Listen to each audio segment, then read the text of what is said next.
পহেলা বৈশাখের সকালে গ্রামের মন্দিরে একটা পুরনো খাতা খোলা হয়।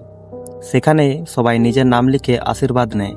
কিন্তু এই বছর খাতাটা খোলার আগেই একটা নাম আগে থেকেই লেখা ছিল, যে নামটা আজকের দিনেই মারা যাবে। আমি সাগর।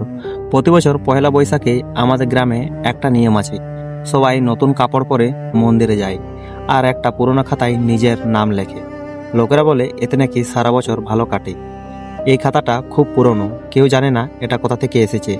শুধু একটা কথা সবাই জানে, এই খাতায় ভুল নাম লেখা যায় না।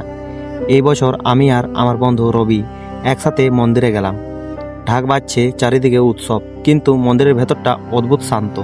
পুরোহিত খাতাটা খুললেন আর হঠাৎ থেমে গেলেন আর মুখ ফ্যাকসে হয়ে গেল। আমি এগিয়ে গিয়ে দেখলাম খাতার প্রথম পাতায় লেখা রবি আজ। আমার বুক কেঁপে উঠল।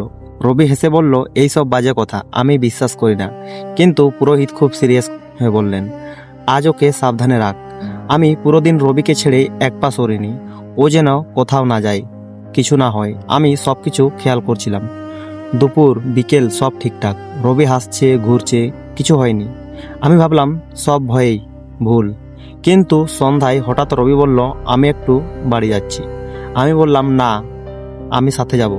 আমরা অন্ধকার রাস্তায় হাঁটছিলাম। হঠাৎ রবি থেমে গেল।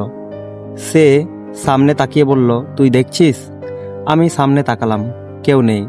কিন্তু রবি ধীরে ধীরে এগিয়ে গেল, যেন কেউ ওকে দেখছে। হঠাৎ রবি চিৎকার করে উঠল আর রাস্তার মাঝখানে পড়ে গেল। আমি দৌড়ে গেলাম, কিন্তু ও তখনই নিঃশ্বাস নিচ্ছে না। আমি ভয়ে কাঁপতে কাঁপতে মন্দিরে ফিরে গেলাম। খাতাটা আবার খুললাম। এবার নতুন একটা নাম লেখা, সাগর, আগামীকাল। আমার হাত থেকে খাতাটা পড়ে গেল। আজ আবার পহেলা বৈশাখ। আমি খাতার সামনে দাঁড়িয়ে আছি আর খাতাটা নিজে নিজে খুলে যাচ্ছে। পরের পাতায় তোর নাম লেখা আছে।